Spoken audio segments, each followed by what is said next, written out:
Bismillahirrahmanirrahim. I am Bisma Salim. My roll number is EP1770026 from 4th Prof Evening. And the main topic of our presentation is the force swim test, and I will need to cover the protocols. So now, before going to the main topic, first we will discuss about the abstract. The force swim test is one of the most commonly used animal models for assessing antidepressant-like behavior. This protocol details using the FST in rats, which take place over 48 hours and is followed by the video analysis of the behavior. The swim test involves the scoring of active, that is the swimming, climbing or immobility behavior when rodents are forced to swim in a cylinder from which there is no escape, and there are two versions that are used, namely the traditional and the modified FSTS, which differs in their experimental setup. For both versions, a pre-test of 15 minutes, although a number of laboratories have used a 10 minutes pre-test with success is included, as this the different behaviors in the 5-minute swim test following the drug treatment. Reduction in the passive behavior is interpreted as an antidepressant-like effect of the manipulation, provided it does not increase general locomotor activity, which could provide a false positive result in the FST. Now discuss briefly the introduction for swim test. It is easy to use, very good reproducibility, and also used for the selection of a new antidepressant drugs, and various classes of antidepressants reduces immobility time during the FST by increasing the swimming and or climbing time. With respect to anti-mobility, it is known that drugs affecting the non-adrenergic neurotransmitter, example imipramine, increases clamping behavior, whereas a drug affecting the serotonergic neurotransmission, example fluoxetine, sertraline, paroxetine, increases swimming test. So here we discuss above about the antidepressant. So have to know about what is the depression. Depression is associated with the disability, decreased quality of life, increased health-related costs, and is considered a main risk factor for many diseases, including the CVS, metabolic, and the neuropsychiatric disorders.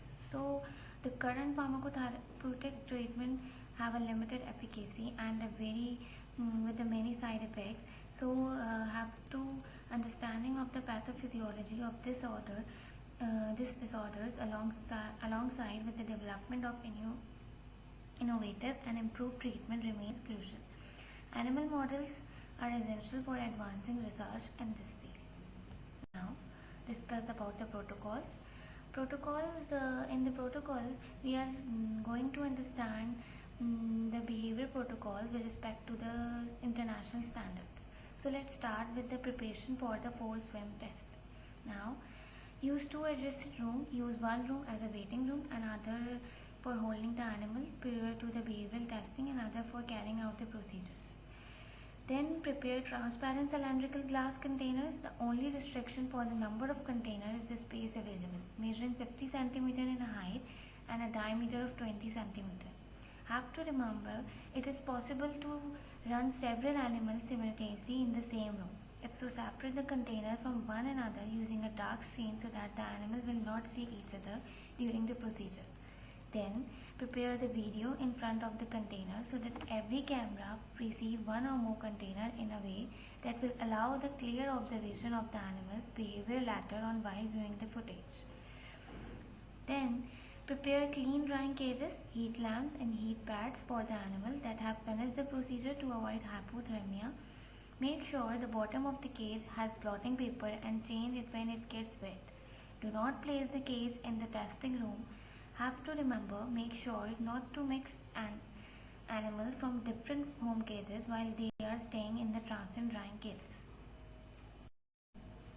Discuss about the animal handling period to this testing. House animal in a room with a 12-hour light and dark cycle. During the days of the experimental procedure, give the animal free access to food and water except for the specific time span in the procedure room. When using rats, handle the animal for about 2 minutes daily, 5 days prior to the beginning of the experimental procedures. Then we will discuss about the training procedures. The procedure is carried out differently for rats and mice. And keep it in mind, for both mice and rats, watch the animal while they are in the water at all times. In case an animal appears in a serious distress, example very tired, cannot stay afloat, remove the animal from the float water and exclude it from the experiment. And here is the training procedure for the mice. There is one session 6 minutes long divided into pre-test, the first 2 minutes, and the test, the last 4 minutes.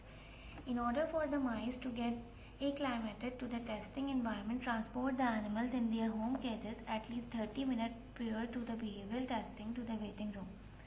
Then fill the cylinders with tap water at 25 centigrade and adjust the water depth according to the mouse size so that it cannot touch the bottom of the container with its hind legs.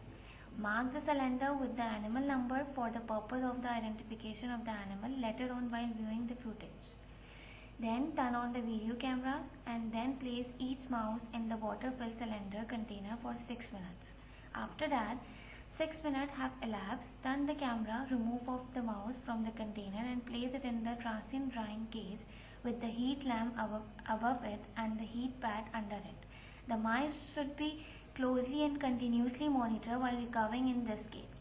For this purpose, it is possible to place a thermometer at the level of the mice to make sure the temperature in the cage does not exceed 37 degrees centigrade. Also place the cage such that not all of it falls under the lamp or over the pad. This allows the mouse to move to a cooler area if desired. And the last, change the water after every session to avoid any influence on the next mouse. Then we will discuss for rats. There are 2 sessions, one for pre-test stage 15 minutes and the second session is the test stage. Similarly, we discuss fill the cylinder with the tap water at 23 plus minus 1 centigrade and adjust the water depth according to the rat size so that it cannot touch the bottom of the container with its hind limbs. Mark the cylinder with the animal number for purpose of the identification of the animal later on while viewing the footage, as we discussed earlier for the mice. Place each rat in the water-filled cylinder container for 50 minutes. After that, 15 minutes have elapsed, remove the rat from the container and place it in the transient drying cage with the heat lamp above it and the heat pad under it. The rat should be closely and continuously monitored while recovering in this cage. For this purpose, it is possible to place a thermometer at the level of the rat to make sure the temperature in the cage does not exceed 37 degrees centigrade. Also place the cage such that not all of it falls under the lamp or over the pad. This allows the rat to move to a cooler area if desired. Then change the water after every session to avoid any influence on the next rat, and this keep in mind this is the end of the pre-test stage. 24 hours later, in order for the rats to get acclimated to the testing environment, transport the animals in their home cages at least 30 minutes prior to behavioral testing to the waiting room. And the other is for second session. Fill the cylinder with tap water at 23 plus minus 1 centigrade and adjust the water depth according to the rat's size so that it cannot touch the bottom of the container with its hind legs. Similarly, as we discussed earlier, mark the cylinder and identification of the animal or turn on the video camera, then place the rat in the water-filled cylinder containing for 5 minutes. Make sure that each rat is tested in the same container position in the room as the previous day. After that, 5 minutes have elapsed, turn the camera off, remove the rat from the container and place it in the transient drying cage with the heat lamp above it and the heat pad under it. The rat should be closely and continuously monitored while recovering in this cage. For this purpose, it is possible to place a thermometer at the level of the rat to make sure the temperature in the cage does not exceed 37 degrees centigrade. Also place the cage such that not all of it fall under the lamp or over the pad. This allows the rat to move a cooler area if desired. Change the waters, similarly that we discussed earlier, after every session to avoid any influence on the next rat, and keep in mind this is the end stage of the test. In order for the rats to get acclimated to the testing environment, transport the animal in their home cages at least 30 minutes prior to behavioral testing to the waiting room. That's all by my side, and further methods discussed by my other group member.